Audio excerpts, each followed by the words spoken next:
सभी को good morning. क्या हाल चाल है? तो हमारा चल रहा है एक टॉपिक का नाम क्या है? डिमांड। एक छोटा सा रिवीजन करवा रहा हूँ जो अभी तक हमने किया है, पढ़ा है पहले, फिर आज की क्लास को शुरू करेंगे। मेजर पोर्शन कवर करने का प्रयास करेंगे। तो डिमांड जब मैंने शुरू किया, एक्चुअली हमारा चैप्टर नंबर 2 स्टार्ट हुआ है। चैप्टर नंबर 2 के अंदर टोटल 3 यूनिट्स आप लोगों को पढ़ने। कितने? 3 यूनिट्स। और यूनिट 1 यही वाला मैं अभी आपको क्लास में लिखवा रहा हूँ। बाकी जो अगले यूनिट्स होंगे वो मैं क्लास में डिस्कस किया करूंगा, मतलब नोटिंग नहीं करेंगे। ठीक है, क्योंकि हमारे पास समय की कमी है। पहले बहुत टाइम होता था तो पहले हम लोग लिखते थे क्लास के अंदर, बट अभी डिस्कस करेंगे। बेनिफिट क्या है कि मल्टीपल रिवीजन्स एक ही क्लास में हो जाएगा। ठीक है, बट ये यूनिट अभी पूरा करेंगे। तो यूनिट नंबर 1 चैप्टर नंबर 2 का, जो कि कहता है law of demand and elasticity of demand. अभी हमने सिर्फ एक चीज पढ़ी है, लॉ ऑफ डिमांड को। अभी इलास्टिसिटी पे अभी हम नहीं गए। तो मैंने आपको बताया था डिमांड का मतलब क्या होता है। डिमांड मतलब एक गिवन पीरियड ऑफ टाइम पर जो कंज्यूमर होते हैं, कंज्यूमर की किसी भी गुड्स को या सर्विसेज को खरीदने की डिजायर, उसकी एबिलिटी, उसकी विलिंगनेस, और साथ में उस कमोडिटी की अवेलेबिलिटी, जब वो सारी चीजें मैच करती है तो वो चीज डिमांड बन जाती है। डिमांड कभी भी सिर्फ आपके डिजायर पे पूरी नहीं होती। आपकी डिजायर है फॉर्च्यूनर लेनी, बट फॉर्च्यूनर कंपनी की डिमांड आपकी डिजायर से पूरी नहीं हुई। उसके लिए आपका एबिलिटी टू पे होना जरूरी है। और कई लोगों का डिजायर होता है, एबिलिटी टू पे होता है, बट विलिंगनेस ना होने की वजह से भी वो नहीं खरीदते। समझ रहे हो? और कई लोगों पे तीनों चीजें हैं, विलिंगनेस भी है, डिजायर भी है, रिसोर्सेज भी है। जैसे मैं आपको बताता हूं, मेरा मन है लद्दाख घूमने का। पहले बताओ, डिजायर हुई? अच्छा, मेरे पास पैसे भी बहुत हैं। बहुत ज्यादा नहीं है, मतलब है, लद्दाख जाने के हैं। एबिलिटी टू पे भी है, और बिल्कुल तहे दिल से मन कर रहा है। विलिंगनेस भी है। लेकिन मान लो ये जनवरी का महीना चल रहा है, और जनवरी के महीने में लद्दाख के अंदर ऑक्सीजन नहीं होता। एक बार हम चले गए थे, नवंबर मंथ में चले गए थे। ओ भाई, जाती वापस भागे। बर्फ हमसे 3-3 गुना तो ऊपर बर्फ थी, सांस नहीं ली जा रही थी। एक बार ये मिस्टेक कर चुके हैं हम, इसीलिए एग्जाम्पल याद आ गया। अब जनवरी है, अब हम क्या जनवरी में जा सकते हैं वहां लद्दाख? पॉसिबल नहीं है। आपकी हालत खराब हो जाएगी, मतलब वो प्लेस ही अवेलेबल नहीं है। तो टूरिज्म सेक्टर पे लद्दाख के क्या कोई ग्रोथ हुई? क्या टूरिज्म सेक्टर की डिमांड बढ़ी? समझ गए क्या कहना चाह रहा हूं? ठीक है, फिर रिलेटेड पॉइंट्स हमने करे। मैंने आपको इंडिविजुअल और मार्केट डिमांड के बारे में बताया। इंडिविजुअल डिमांड क्या होता है? इंडिविजुअल डिमांड किसी एक इंडिविजुअल पर्सन या किसी बिजनेस की डिमांड को हम बोलते हैं इंडिविजुअल डिमांड। और एक होता है हमारा इंडस्ट्री और मार्केट डिमांड। तो इंडस्ट्री और मार्केट डिमांड का मतलब वो ओवरऑल सारे इंडिविजुअल्स को जोड़ दो, इंडस्ट्री और मार्केट डिमांड आपके सामने आ जाएगी। ठीक है, फिर हमने डिमांड शेड्यूल की बात करी। डिमांड शेड्यूल एक टेबुलर स्टेटमेंट है, और एक डिमांड कर्व होता है जो ज्योग्राफिकल रिप्रेजेंटेशन होता है। तो मैंने टेबुलर स्टेटमेंट से रिप्रेजेंटेशन करना सिखाया था लॉ ऑफ डिमांड में, याद है आपको? और यहां पर भी सिखाया हुआ है। फिर हमने बात करी क्वांटिटी डिमांड। क्वांटिटी डिमांड एक स्टॉक कंसेप्ट होता है, क्योंकि ये गिवन पॉइंट ऑफ टाइम पर पता किया जाता है। एक पर्टिकुलर पॉइंट ऑफ टाइम पर आप कुछ भी पता करते हो तो वो क्वांटिटी, वो स्टॉक होता है। किसी को याद है मनी की डेफिनेशन? 12th क्लास से आए होगे। एक पर्टिकुलर पॉइंट ऑफ टाइम में मनी सप्लाई का डेफिनेशन क्या है? एक पर्टिकुलर पॉइंट ऑफ टाइम में पब्लिक के पास कितना पैसा है, क्या लिखा होता है? पर्टिकुलर पॉइंट ऑफ तो पर्टिकुलर पॉइंट ऑफ टाइम, इसलिए वहां लिखा होगा money supply is the stock concept. कोई भी चीज आप पर्टिकुलर पॉइंट ऑफ टाइम पे करते हो तो वो चीज स्टॉक होती है। जैसे मैं बोलूं आज भारत की पॉपुलेशन क्या है, स्टॉक कंसेप्ट है आज, पर्टिकुलर पॉइंट ऑफ टाइम। लेकिन मेरी मंथली सैलरी वो फ्लो है। आ रहा है कुछ समझ में? अब बात करिए हमने लॉ ऑफ डिमांड की। लॉ ऑफ डिमांड को थोड़ा यहां बताया था, थोड़ा सा आगे बताया था। लॉ ऑफ डिमांड क्या है? while other things remaining constant, when price of the goods increase, its quantity demand decrease and vice versa। जब प्राइस ऑफ द गुड्स बढ़ता है उसकी डिमांड कम हो जाती है, एंड वाइज वर्सा। तो देखो यहां मैंने बताया था price decrease quantity demand increase, price increase quantity demand decrease. आज यही पढ़ना है, मैं जस्ट अभी यही स्टार्ट करूंगा, एक्सपेंशन और कॉन्ट्रैक्शन।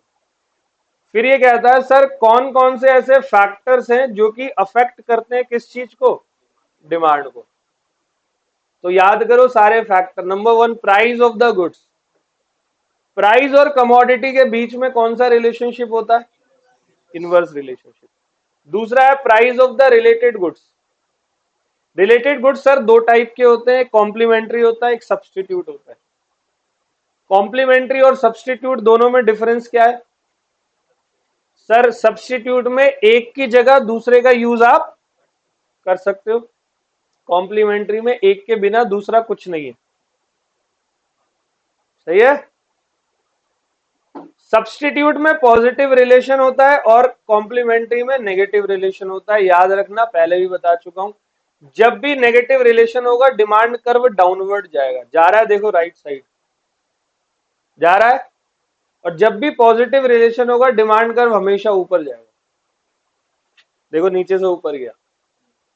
अगर आप लोगों को 11th क्लास थोड़ी सी याद होगी तो आपने सप्लाई का ग्राफ बनाया होगा, वो ऊपर जाती है क्योंकि प्राइस बढ़ने पर सप्लाई क्या होती है, इसीलिए पॉजिटिव रिलेशन है ना, ऊपर जाएगा।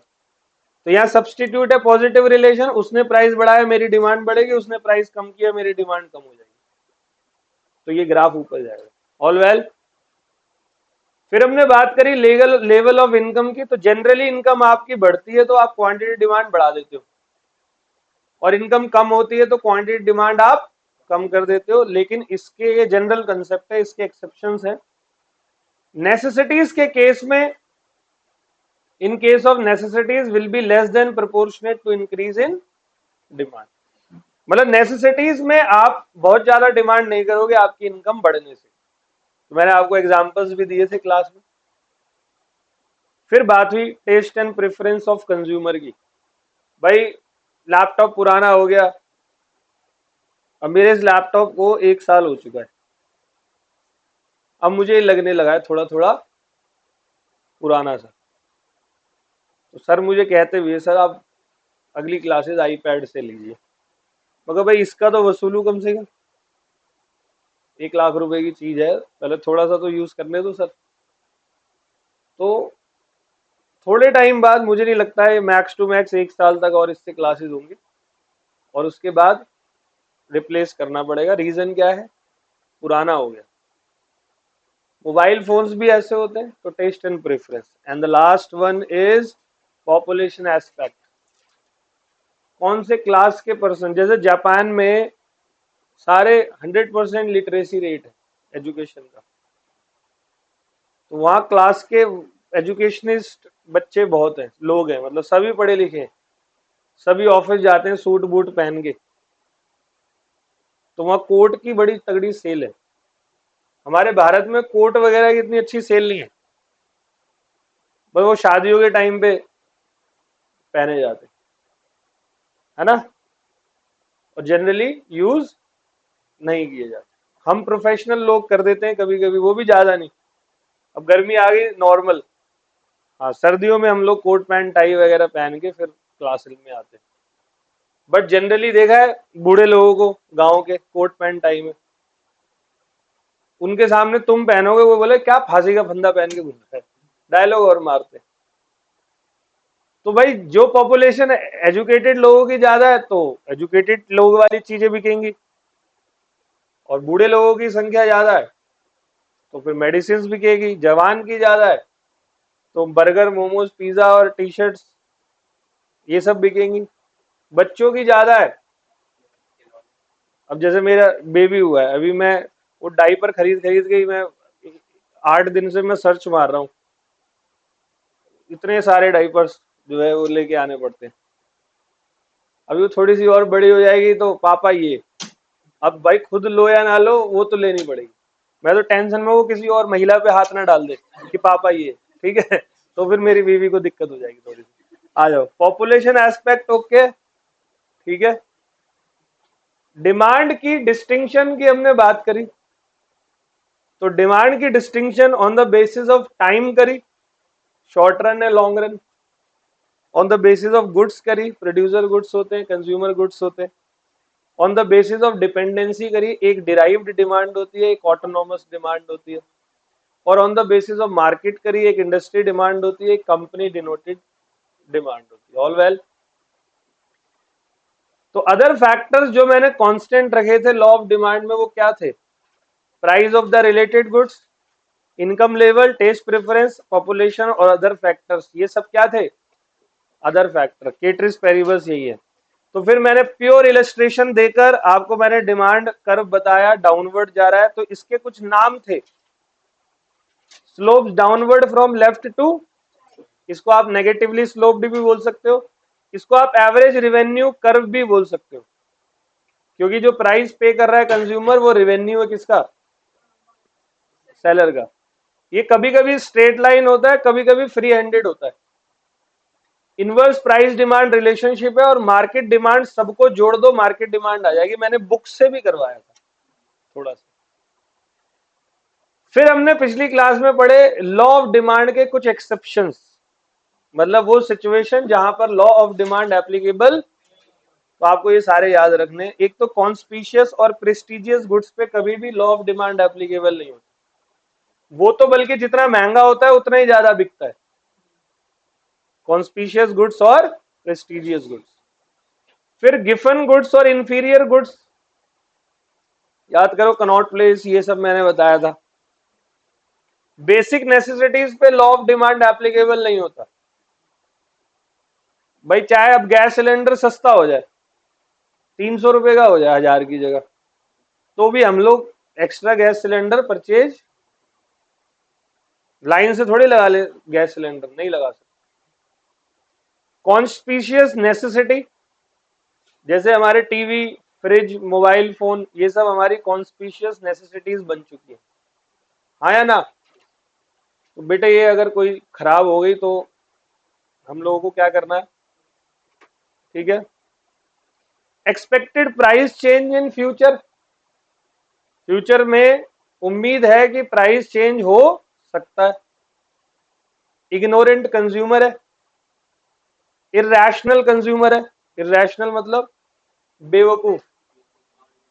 मैं मुंबई गया था ना, ठीक है। Change in other factor. All well. तो अब आज की क्लास को हम शुरू करते हैं। कैसी लगी रिवीजन? अच्छा, ये हर क्लास में होती है हमारी, ठीक है। अब स्टार्ट करते हैं expansion and contraction of demand. Expansion मतलब बढ़ना और कंट्रैक्शन मतलब घटना। मैंने आप लोगों को एक कॉन्सेप्ट बताना चाहता हूं, 2 टॉपिक करवाऊंगा बैक टू बैक, एक expansion and contraction of demand और एक increase and decrease in demand. तो एक्सपेंशन मतलब बढ़ना और इंक्रीज मतलब बढ़ना, कंट्रैक्शन मतलब कम होना और डिक्रीज मतलब, तो फिर सर अलग अलग क्यों बढ़ा रहे हो? यस, अभी सुनना। एक्सपेंशन और कंट्रैक्शन मेरे प्राइस की वजह से ही मेरा डिमांड जो है वो बदलेगा। मैं अगर बिस्किट बेच रहा हूं तो मैंने बिस्किट का प्राइस बढ़ा दिया तो बिस्किट की डिमांड कम हो गई। मैंने बिस्किट का दाम कम कर दिया तो बिस्किट की डिमांड बढ़ गई। मतलब अपने खुद के प्राइस पे मैंने चेंज किया, उसकी वजह से जो डिमांड पर असर पड़ा वो एक्सपेंशन या कंट्रैक्शन होगा। लेकिन अगर मैंने अपने प्राइस पे कोई छेड़छाड़ नहीं करी, बस वो अदर फैक्टर की वजह से, जैसे लोगों की इनकम कम हो गई तो लोग डिमांड क्या कर देंगे, मैंने तो अपने प्राइस में कोई छेड़छाड़ नहीं करी। कुछ आ रहा है समझ में क्या कहना चाह रहा हूं? तो फिर जब अदर फैक्टर की वजह से मेरे डिमांड में कोई चेंज आया तो उसको बोलेंगे इंक्रीज और डिक्रीज। एक्सपेंशन एंड कॉन्ट्रैक्शन में डिमांड कर्व में मूवमेंट होता है, वो अभी करके दिखाऊंगा, बताऊंगा। पहले स्टार्ट करते हैं, लिखो मीनिंग। नंबर 1 मीनिंग,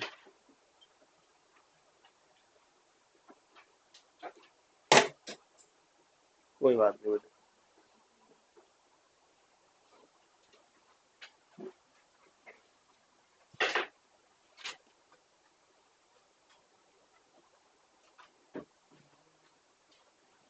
लिखो एक्सपेंशन एंड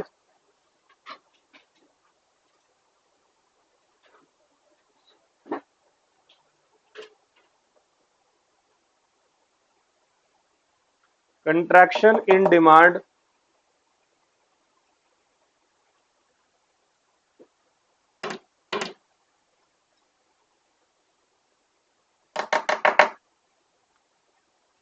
ये क्या है,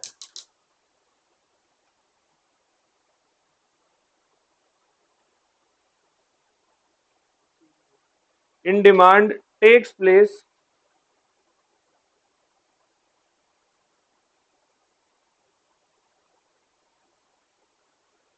as a result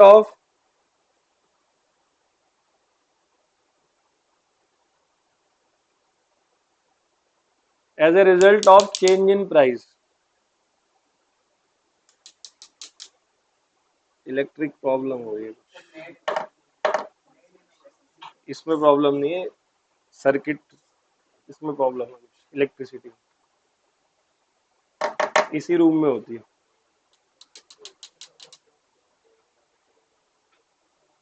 as a result of change in price,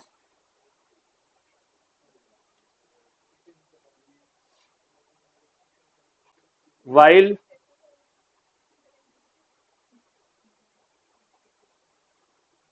all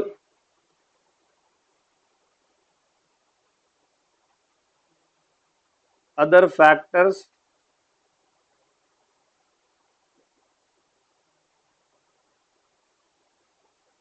remaining constant।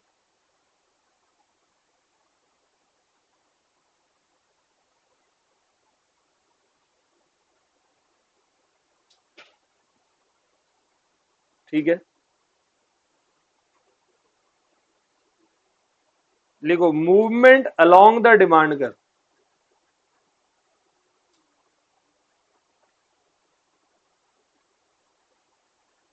तीन चार लाइन छोड़ देना, मैं आपको एक डिमांड कर बना के दिखाऊंगा।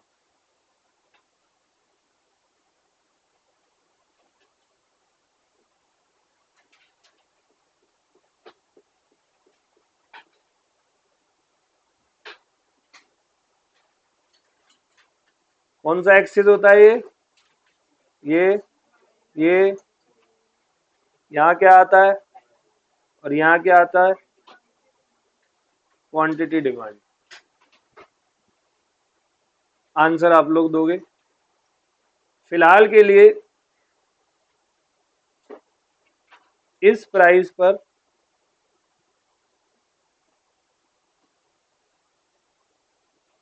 ये डिमांड है, ठीक है, इस प्राइस पर ये डिमांड। एक बात बताओ, प्राइस बढ़ा दिया, पी से P1 कर दिया, बेटे प्राइस के बढ़ने से अदर फैक्टर क्या है, कांस्टेंट। प्राइस के बढ़ने से डिमांड क्या होगी,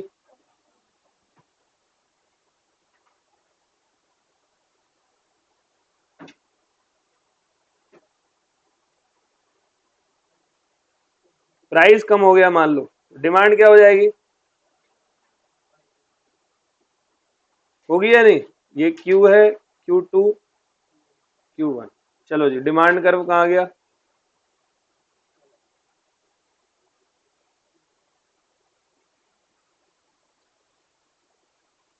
आया है नहीं? थोड़ा सा ये आगे पीछे हो गया, समझ गए? अब देखो मेन यहाँ कहाँ था डिमांड कर्व, यहाँ था, ये मेन है हमारा। डिमांड अगर बढ़ी, यहां से बढ़ी, तो इसको मैं क्या बोलूंगा? और यहां से ऊपर गई तो डिमांड क्या हो गई? कम हो गई, क्या बोलूं? कैसे बढ़ी पता लगा? यहां से यहां गई एक्सपेंशन, यहां से यहां गई कॉन्ट्रैक्शन। तो बताओ कर्व के अंदर क्या कोई शिफ्टिंग हुई है? कर्व में सिर्फ मूवमेंट हुआ।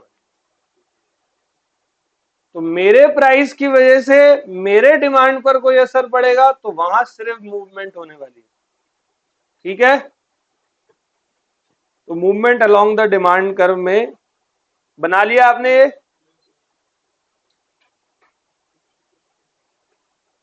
तो मीनिंग और सॉरी मूवमेंट में थोड़ा सा लिखना है, 2 लाइन का लिखो। Position remains the same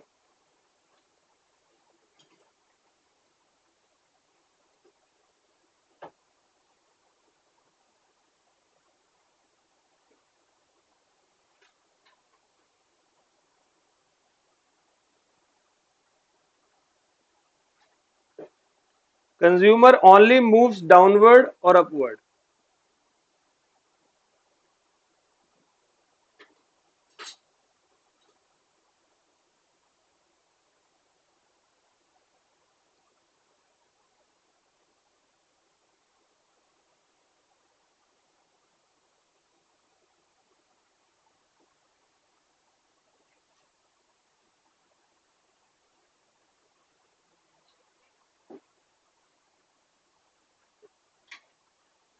consumer only moves downward और अपवर्ड। All well. चलो जी अब इफेक्ट्स देखते हैं।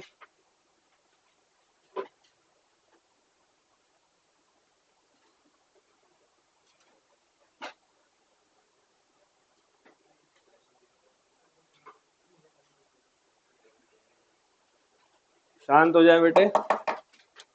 इफेक्ट एक्सपेंशन ऑफ डिमांड लिखो, लेफ्ट साइड में एक्सपेंशन, राइट साइड में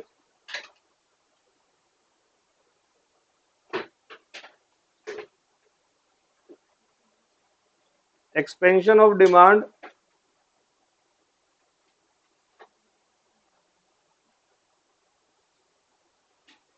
और कंट्रैक्शन ऑफ डिमांड। पहले एक्सपेंशन का बताता हूं। क्वांटिटी डिमांड इंक्रीज हुई है, क्यों? क्वांटिटी डिमांड क्यों इंक्रीज हुई है? Demanded increase due to decrease इन,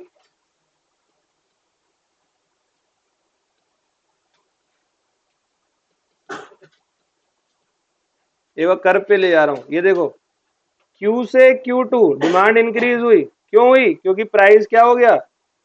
कम हो गया। तो इसकी वजह से मूवमेंट क्या हुई? अपवर्ड या डाउनवर्ड? डिमांड बढ़ने से मूवमेंट डाउनवर्ड हुई, अपवर्ड? डाउनवर्ड। तो लिखो डाउनवर्ड मूवमेंट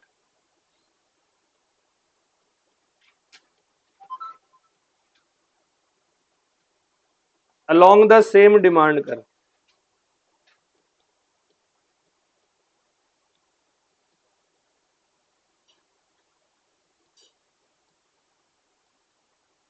ये एक्सपेंशन है। अब आप कॉन्ट्रैक्शन ऑफ डिमांड पे अगर जाते हो, कॉन्ट्रैक्शन मतलब डिमांड का कम होना। क्यों हो रहा है?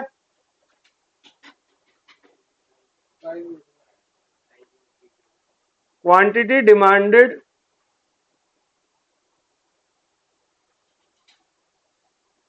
Decrease due to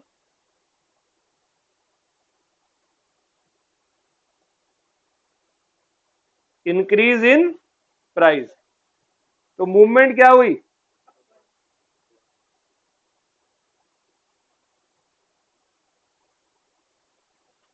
upward movement along the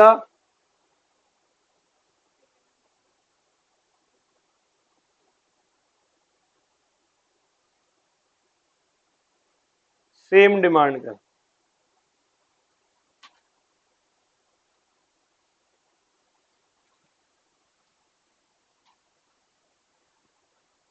all well. चलो, तो ये हमारा टॉपिक था। टॉपिक नंबर क्या था? 10। कैसा लगा जी? एक नोट और लिख लो वो फटाक से, छोटा सा, उस पे एमसीक्यू आ जाता है। नोट है, एक्सपेंशन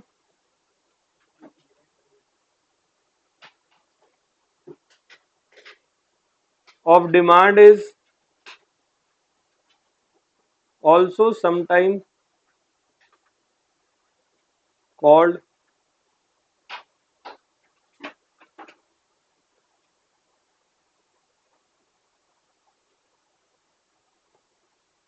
एक्सटेंशन ऑफ डिमांड।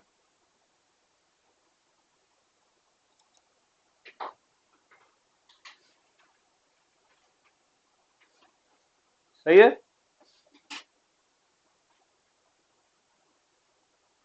चलो जी, अब अगला टॉपिक है, topic number 11।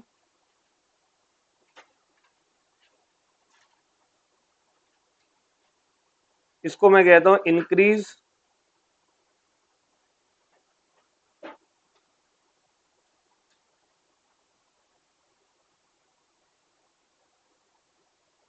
And decrease in demand.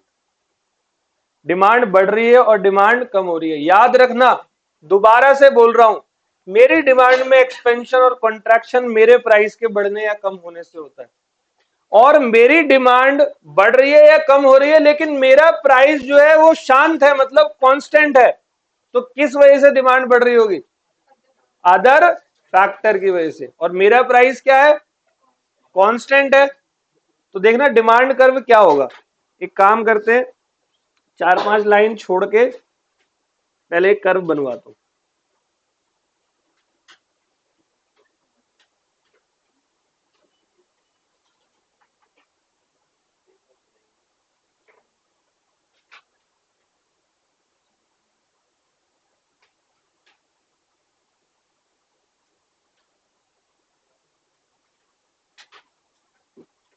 ये एक्स एक्सिस, ये वाई एक्सिस, ये ओरिजिन। चलो जी, इस प्राइस पे मेरी ये डिमांड है।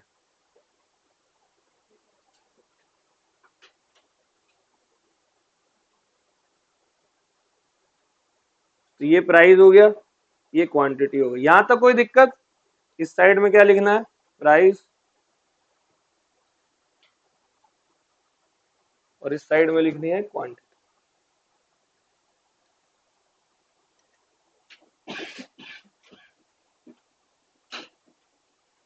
सुनना जरा अच्छे से।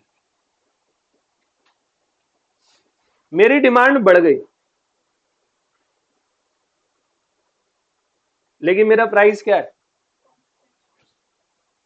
तो पक्का वो किसी और अदर फैक्टर की वजह से बढ़ी होगी। अच्छा, मेरी डिमांड कम हो गई, लेकिन मेरा प्राइस अभी भी क्या है? वो भी अदर फैक्टर की वजह से हुआ है। तो Q से Q2, Q1। तो बताओ डिमांड कर्व क्या हुआ? डिमांड कर्व हुआ शिफ्ट। यहां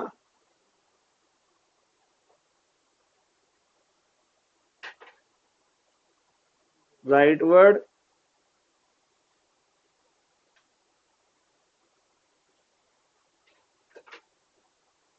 या लेफ्ट।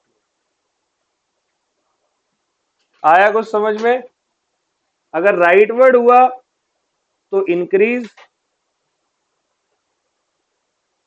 और अगर लेफ्टवर्ड हुआ तो डिक्रीज। समझ में आया है कर्व बनाना?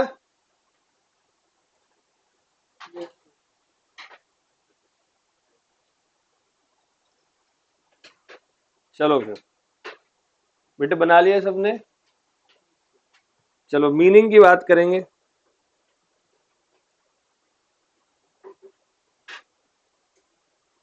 लिखो, as a result of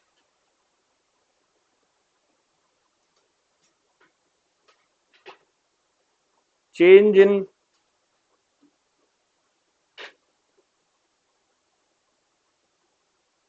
factors other than price.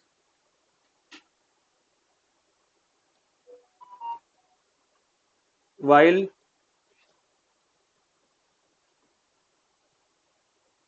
price remains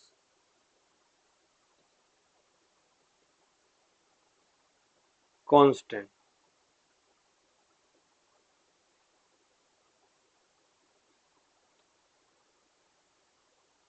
तो इसको मैं क्या बोलूंगा? शिफ्ट ऑफ डिमांड कर। तो कहां शिफ्ट होगा? राइटवर्ड या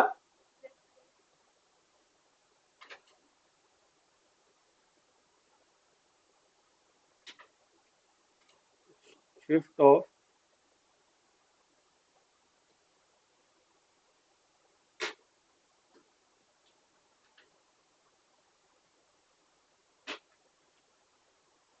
demand curve respectively. All well?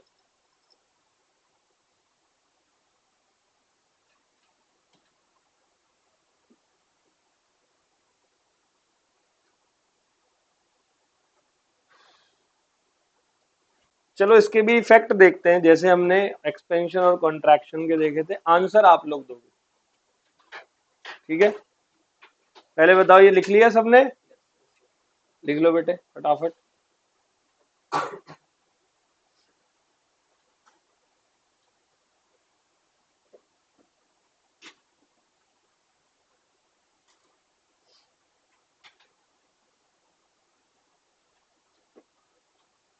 तो नंबर 3 लिखो, इफेक्ट्स।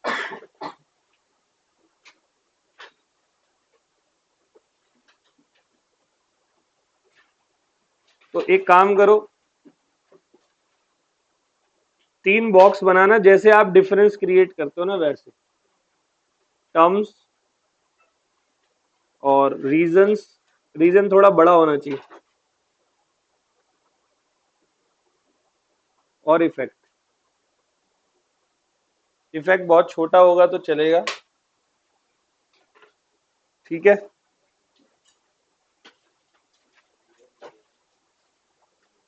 सबसे पहले मैं बात करूंगा इंक्रीज इन डिमांड की।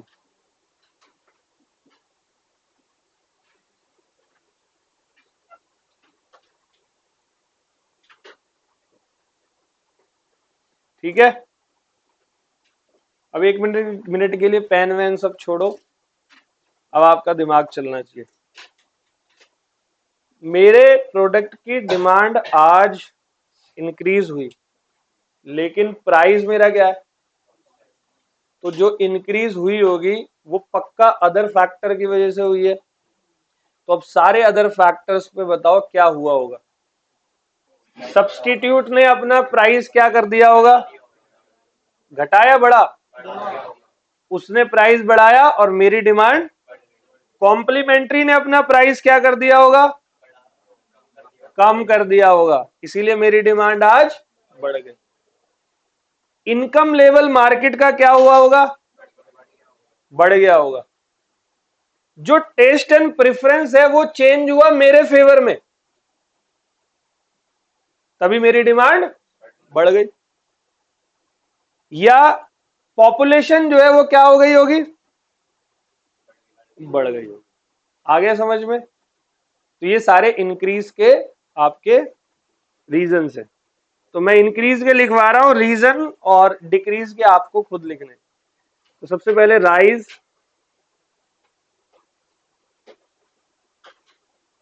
In price of substitute goods.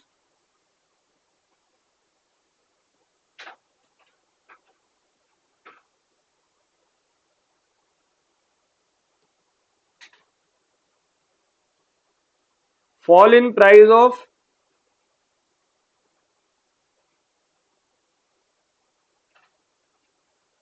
complementary goods,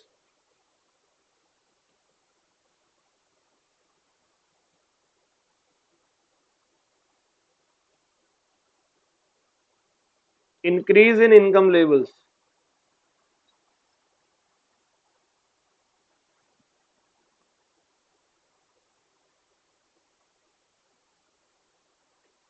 change in taste in favour of goods,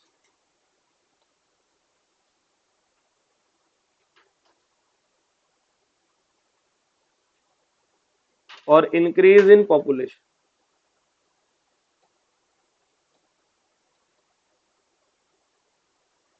बताओ इसका इफेक्ट क्या पड़ा होगा, राइट वर्ड या लेफ्ट वर्ड? इफेक्ट इसका right word, shift of the demand.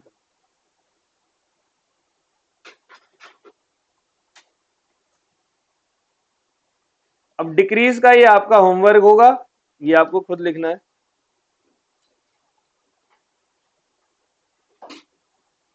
मैं आपको बता देता हूं, यहां करेंगे क्या, वाइज वर्सा, और ये क्या हो जाएगा, leftward shift. All well जी?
ऑल वेल जी? तो डिमांड में हमारा ऑलमोस्ट डन हो चुका है, बस एक टॉपिक और बचा हुआ है, वो कर लेते हैं और फिर डिमांड हमारा हो जाएगा, लॉ ऑफ डिमांड। फिर बचेगा क्या, इलास्टिसिटी ऑफ डिमांड। ठीक है, तो क्या है टॉपिक नंबर, कितने हो गए, 10 हो गए, 11 हो गए, एक 12वां टॉपिक और है। आई होप आपको ये 12 के 12 टॉपिक बहुत अच्छे से आ गए हैं। कोई स्टूडेंट है जिसको कोई डाउट, अभी तक कोई डाउट है किसी को, कोई पूछना चाहता है मुझसे? ठीक है, तो एक बहुत अच्छा क्वेश्चन आता है, तो लिखो इस क्वेश्चन को, what are the reason behind, what are the reason behind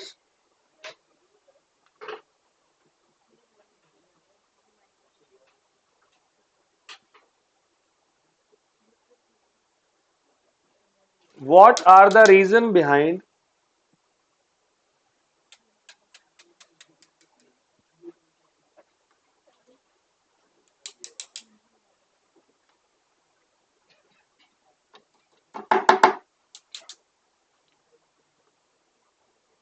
चल जा भाई, applicability of law of demand,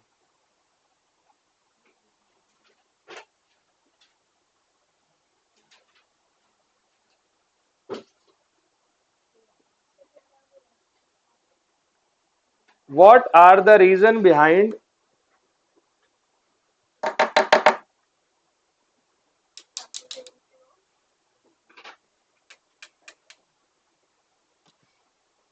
आज इसका कांड हो गया लगा।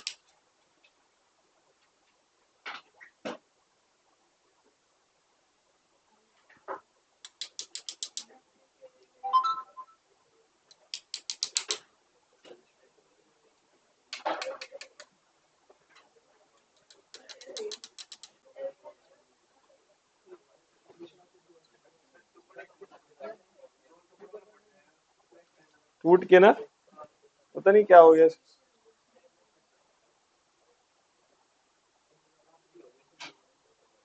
इसका मैं सेल चेंज करता हूँ। शायद सेल खत्म हो गया।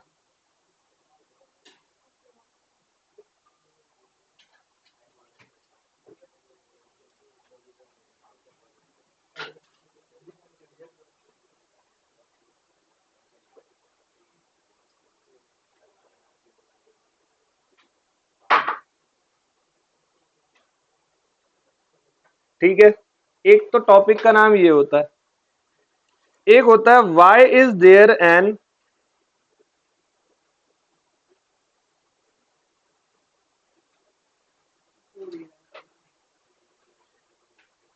Increase relationship. पहले लिखो जरा फिर समझाता हूं। Between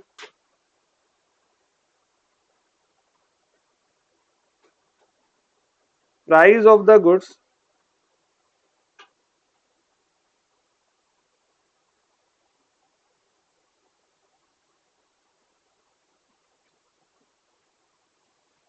and quantity demand. और व्हाई डज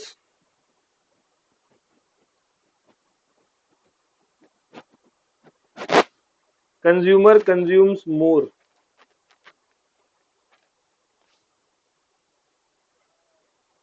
और लेस।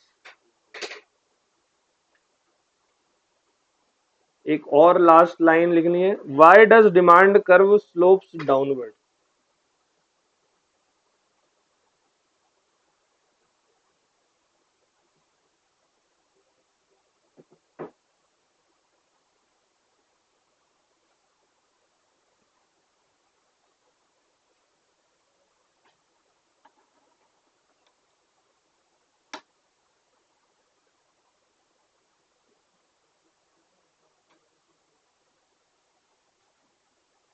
ठीक है, क्वेश्चन क्या है, what are the reason behind applicability of law of demand. Law of demand क्या है, प्राइस बढ़ेगा डिमांड कम, प्राइस कम तो डिमांड ज्यादा। Why is there is an increased relationship between price of the goods and quantity demand? And why does consumer consumes more or less? And why does demand curve slope downward? ये कई सारे why हैं जिनके आपके कई सारे answers बन सकते हैं। अभी मैं आपको बताता हूं, देखो कंज्यूमर जो हमारा होता है, जैसे जैसे कंज्यूम एक ही गुड्स को बार बार कंज्यूम करता है, जब भी वो एडिशनल यूनिट कंज्यूम करता है तो उसकी कैपेसिटी क्या हो जाती है। जैसे आप कोई नया फोन लेकर आओ, तो नया फोन आप लेकर आओ तो पहले दिन आपको बड़ा वो रहता, वाह मजा आ गया, दूसरे दिन भी वाह, तीसरे दिन, चौथे दिन, फिर धीरे धीरे क्या होने लगती है, फोन से मोह माया आपकी उस फोन से कम होने लगती है। आप बहुत दिन से मोमोज मत खाओ, और कोई आपको बोले चल मोमोज खाने जाते हैं, एक एक्साइटमेंट रहेगी, आपको दिन में तीनों टाइम मोमोज मिले तो देखो। तो कंज्यूमर जब एडिशनल यूनिट कंज्यूम करता है तो वो उससे थोड़ा सा बोर होने लग जाता है, तो वो अब उस एडिशनल यूनिट को तभी खरीदता है जब उसको आप सस्ते में बेचो, वरना उसकी खरीदने की जो इच्छा है वो क्या हो जाती है, विलिंगनेस क्या हो जाती है, खत्म हो जाती है। होती है या नहीं होती। तो कई सारे इफेक्ट होते हैं, कई सारे रीजन होते हैं लॉ ऑफ डिमांड के एप्लीकेबिलिटी होने के। मैं आपको अभी वो सारे के सारे रीजंस बताऊंगा। शुरुआत में अपनी इस लाइन से करना चाहता हूं जो अभी मैंने बोला, लिखो लिखो, as consumer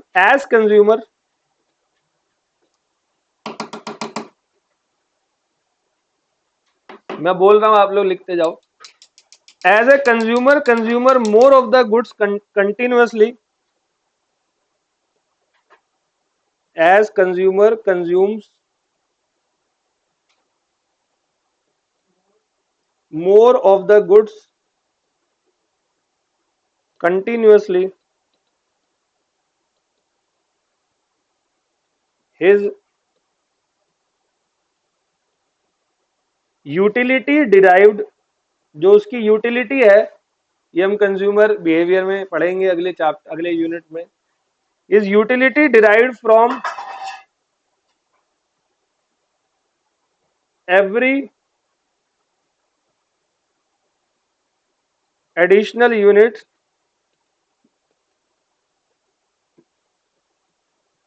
decreases, hence he will be willing to buy more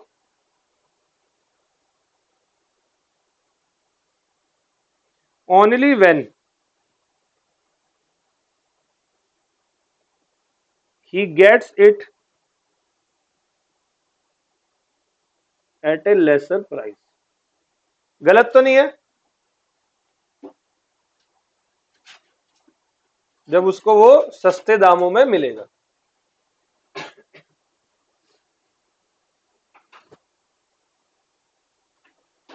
तो इसको हम कहते हैं, सबसे पहला ये मैं लिखना भूल गया ऊपर, ये है law of diminishing marginal utility.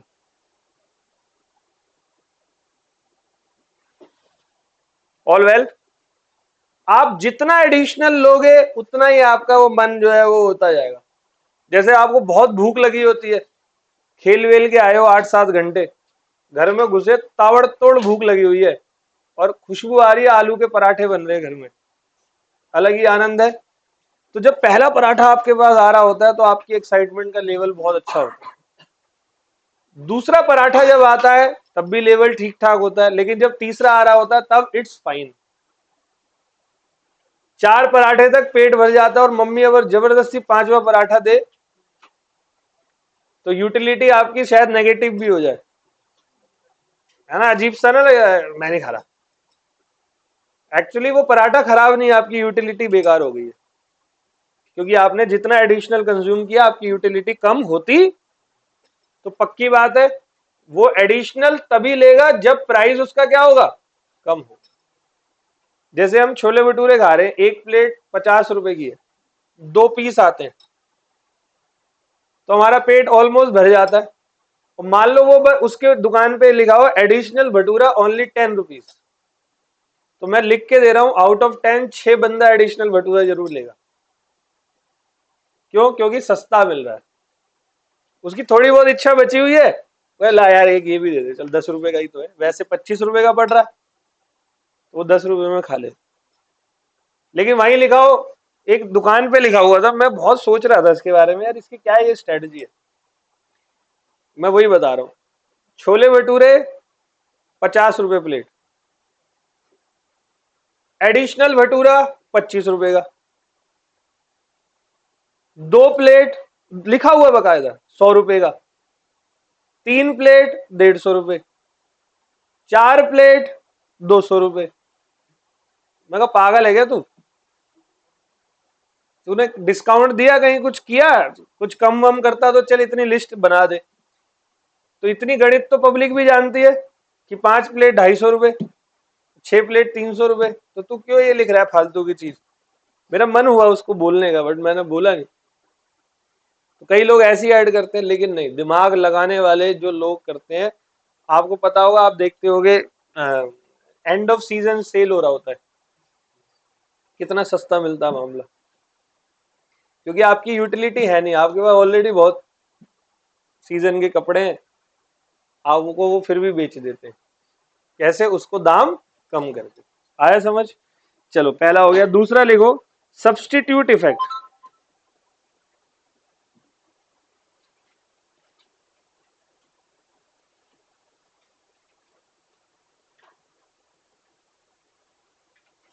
Substitute effect लिखो, मैं बोल रहा हूं।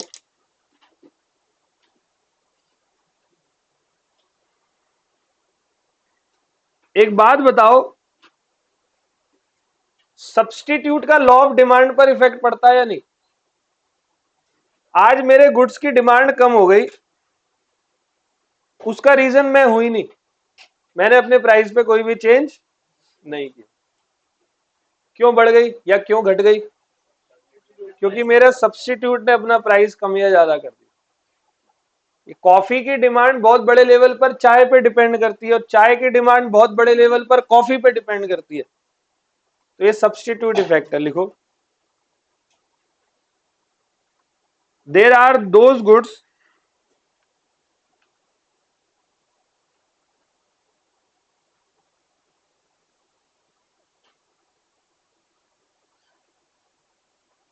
which offer equal or almost equal utility,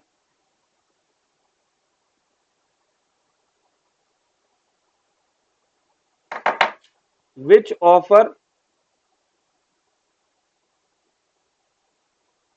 equal or almost equal utility.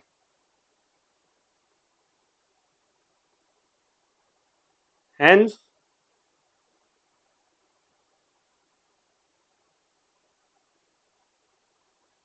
they can be used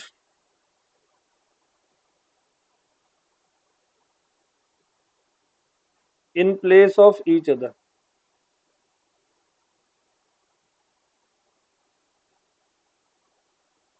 When price of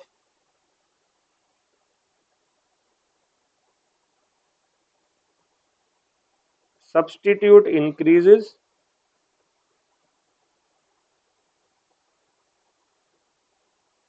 its quantity demand falls because of availability of substitutes. समझ गए जी? तीन effect और हैं, उसके बाद ये डिमांड हमारा कंप्लीट हो जाएगा। तीसरा, इनकम इफेक्ट है या नहीं?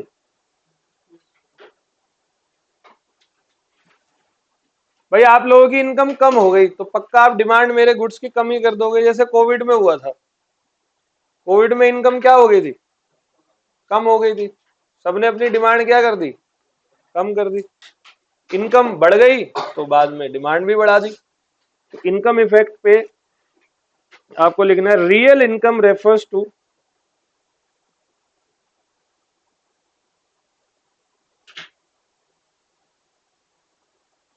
The increase in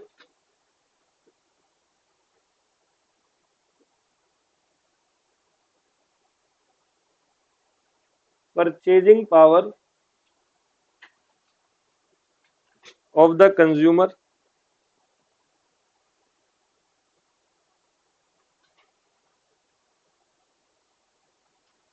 due to decrease in the price of the goods.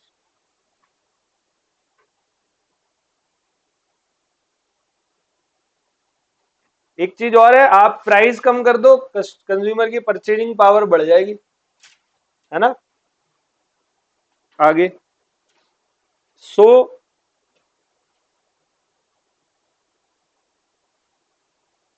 it decrease in price leads to increase in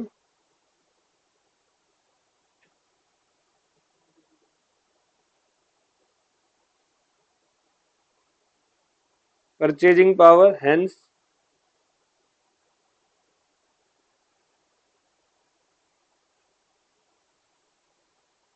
the consumer can buy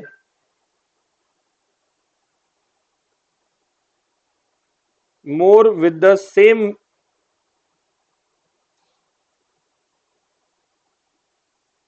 money income.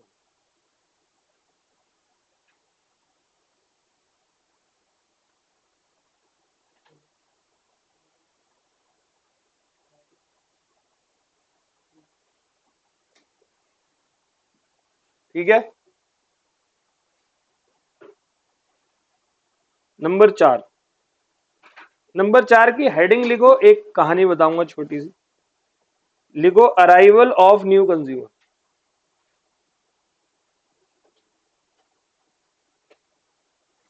Market में नया consumer आया,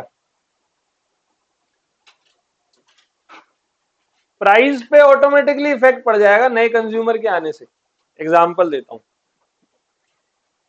आप लोगों को अभी, आप सभी यहाँ जो बैठे हुए हो वो सब 2004, 2005, 2006 के बर्थ वाले हो। 2007 का कोई है?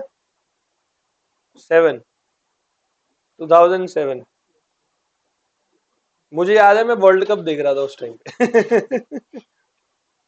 2007 में मैं 12th क्लास में आया था, तो मैं सीनियर हूं तुम लोगों से, हैं? मैं तो अपनी तुम्हारी उम्र का समझ रहा था अपने आप को। तो आप 2006, 2007 के मतलब प्रोडक्ट हो, ठीक है। मोबाइल फोन्स आते थे 90s एंड में, मोबाइल फोन्स का चलन स्टार्ट हुआ। 2000 की स्टार्टिंग में रिलायंस के फोन आते थे, रिलायंस का सीडीएम में होता था, मतलब बिल वाला फोन बोलते थे उसको, उसका बिल आता था, बड़ी महंगी कॉल्स होती थी। तब इंटरनेट नहीं था फोन में, वो सिर्फ कॉल करना है, मैसेज आएगा और आप आउट गोइंग कर सकते हो। आप बिलीव नहीं करोगे, तब इनकमिंग के भी पैसे लगते थे।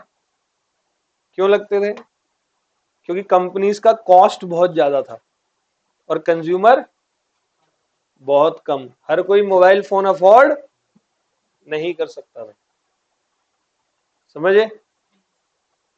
उसके बाद बदलाव आए मोबाइल फोन की दुनिया में, इंटरनेट आए, इंटरनेट वगैरह आए, लगभग लगभग ऑलमोस्ट हर, इस क्लास में आप जितने बच्चे बैठे हो, मुझे ऐसा लगता है मोबाइल फोन सबके पास है। ऐसा कोई है जिसके पास नहीं हो? पहले जब हम पढ़ाते थे तब पूछते थे कोई है जिसमें फोन है, अब पूछते भाई ऐसा कौन है जिसमें फोन नहीं है? तो फोन सबके पास है। तो बताओ मोबाइल डेटा जो 5G कनेक्शन है, 4G कनेक्शन है, ये कितना महंगा मिलता है? पर मंथ कॉस्ट क्या है? 200-250 रुपए। 180 जियो का होगा, 200-250 रुपए तो है। क्योंकि मैंने अभी परसों ही अपना 3 महीने का रिचार्ज करवाया, तो कुछ 700 समथिंग का था, 750, तो 250 रुपये होगा। कुछ समझ में आ रहा है? तो जैसे ही अराइवल नए कंज्यूमर मार्केट में आएंगे, कंज्यूमरों की भीड़ लग गई, तो मैं ऑटोमेटिकली अपना प्राइस क्या कर दूंगा? कम करूंगा। प्राइस कम करूंगा, नया कंज्यूमर है, डिमांड क्या करेगा? बढ़ा देगा। तो मेरे प्राइस कम से डिमांड क्या हो गई मेरी?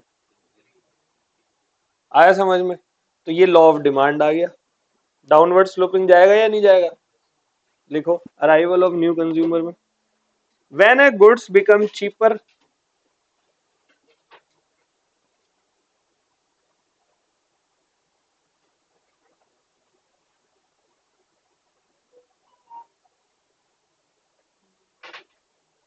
many new consumers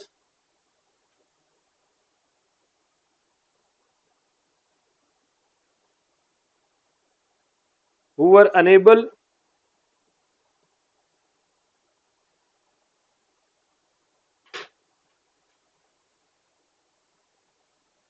to afford the goods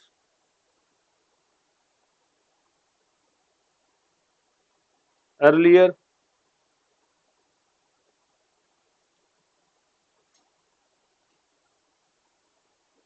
start demanding it at reduced price.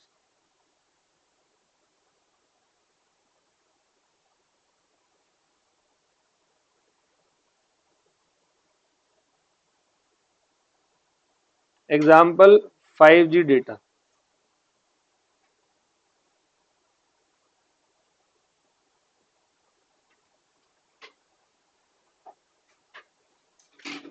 अगर किसी गुड्स का डिफरेंट यूज होता है तो डिमांड पक्का बढ़ेगी, और जब उसकी डिमांड बढ़ जाती है तो प्रोड्यूसर उसके प्राइस में क्या कर देता है? कमी कर देता है। प्राइस क्या कर देगा? सस्ता कर देगा। नहीं समझे? मेरे पास 1000 बच्चा पढ़ रहा है एक बैच में, तो मैं अगर अपनी फीस चार्ज कर रहा हूं 10,000 रुपए नॉर्मली, तो 100 बच्चों के लिए, और मेरे पास 1000 बच्चा आ गया, तो मैं अपनी फीस को अगर 8,000 या 9,000 भी कर देता हूं ना, तो मुझे कोई फर्क, क्योंकि मेरे पास पूरा मास कस्टमर आया हुआ है, बल्क ऑर्डर आया है। कुछ आया समझ में? तो जब किसी प्रोडक्ट के डिफरेंट यूजेस होते हैं, तो लोग उस प्रोडक्ट की डिमांड क्या करते हैं, और जब उसकी डिमांड ज्यादा होगी तो मैं अपना प्राइस क्या कर दूंगा। तो लॉ ऑफ डिमांड एप्लीकेबल हो गया, हुआ या नहीं? जैसे एलईडी, एलईडी की डिमांड आज की डेट में क्या है, ऑलमोस्ट सबके घरों में है। कंप्यूटर्स एंड लैपटॉप्स, देखो इस लैपटॉप से मैं किताब भी बनाता हूं, इसी लैपटॉप से आपके नोट्स भी बन जाते हैं। देख रहे हो ये सब डिजिटलाइजेशन कितना तगड़ा है। इस लैपटॉप से मैं नेटफ्लिक्स भी देखता हूं, बहुत ज्यादा नहीं, कभी कभार। अभी प्राइम वीडियो पे एक नया वो आया है, पंचायत 3 सीजन, देखा किसी ने? मैं पता कर रहा था कि घर में कौन एक्स्ट्रा एक्टिविटीज में टाइम वेस्ट करता है, ठीक है। तो पंचायत 3 कैसी है? बढ़िया। तो सुनते रहना, एक ही चीज है लेकिन यूजेस क्या है, डिफरेंट। इसीलिए लगभग आज हर घर के अंदर लैपटॉप और एलईडी है। कुछ आ रहा है समझ? चलो, डिफरेंट यूजेस तो लिखो, when A goods become cheaper,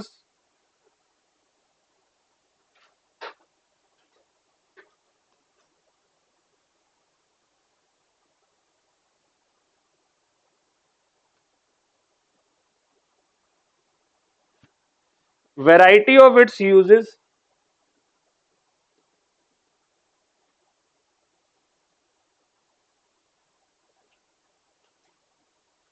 tend to come up,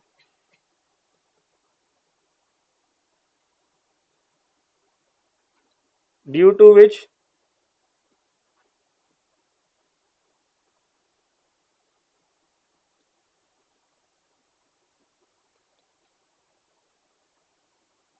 its quantity demanded increases. For example, LED,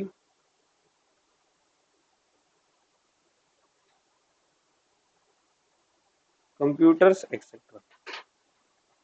और इसके कई सारे एक्सेप्शंस है, वो हमने ऊपर पढ़ लिए, लॉ ऑफ डिमांड के exceptions, conspicuous goods, conspicuous necessity, given goods, ignorant consumer, irrational consumer, expected price change in future, all well।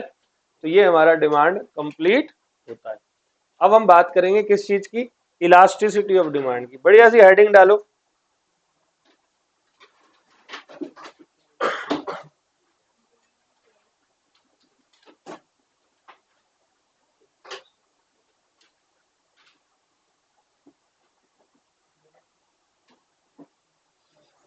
Elasticity of demand.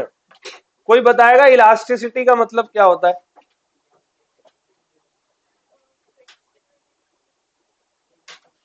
पहले हेडिंग डाल लो, part B,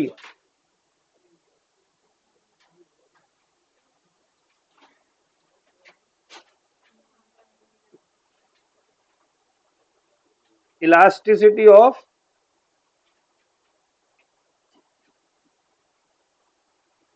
demand.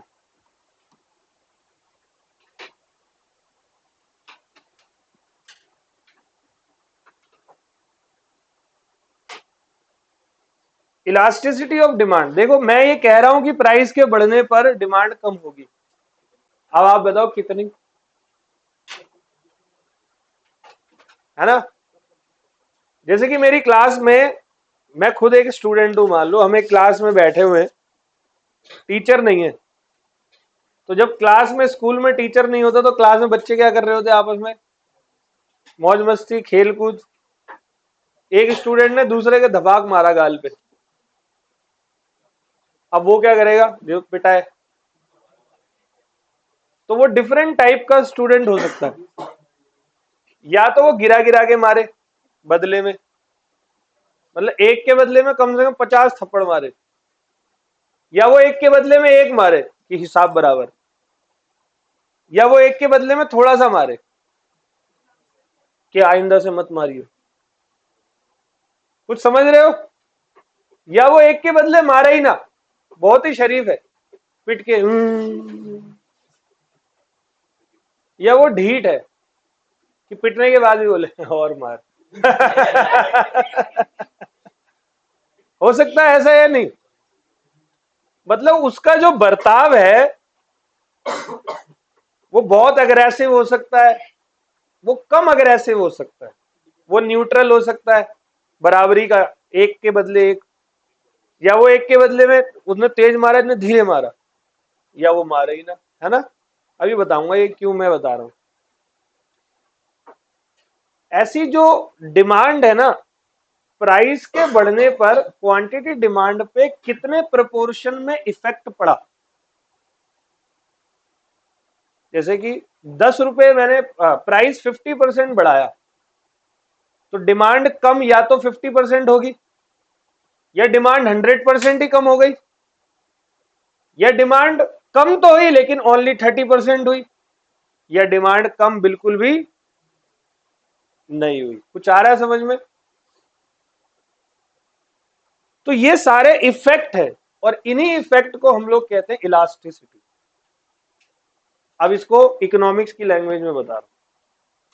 Responsiveness of quantity demand due to change in price, या responsiveness of quantity demand due to change in जो other factors होंगे, income हो गया, related goods हो गया, मेनली हम इसी का पढ़ते हैं। ऑल वेल, तो पहले इसका मीनिंग लिखो, इलास्टिसिटी ऑफ डिमांड का।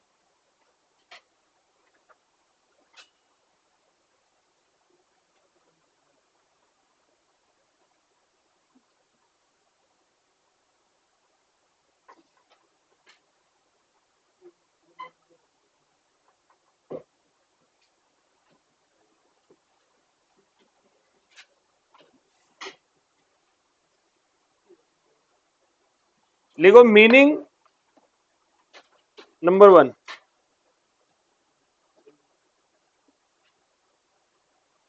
मीनिंग लिखो, the responsiveness of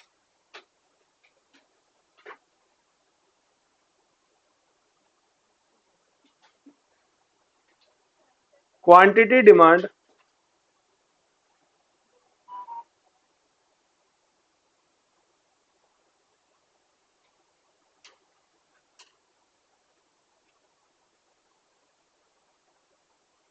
of a commodity to change in one of the variables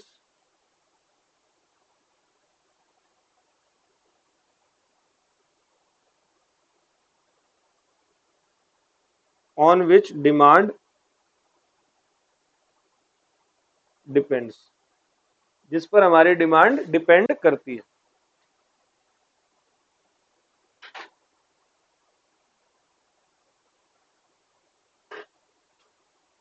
ठीक है, अब वो वेरिएबल्स के नाम बता रहा हूं। नंबर 2 लिखो यहां पे, इसको अगली क्लास में हम खत्म कर देंगे। Factors, name of elasticity denoted by,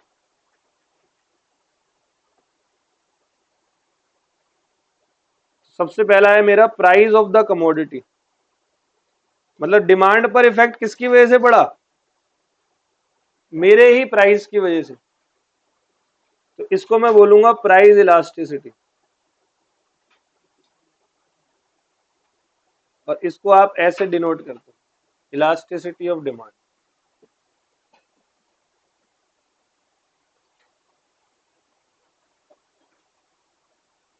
दूसरा है मेरा इनकम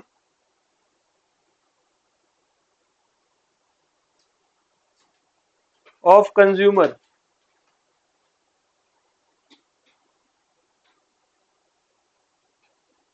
इसको मैं बोलता हूं इनकम इलास्टिसिटी, मतलब इनकम की वजह से डिमांड पे इफेक्ट पड़ रहा है। और तीसरा है प्राइस ऑफ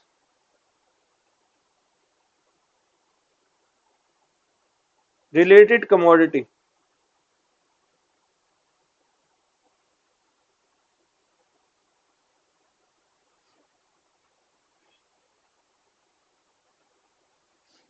इसको हम लोग कहते हैं क्रॉस इलास्टिसिटी।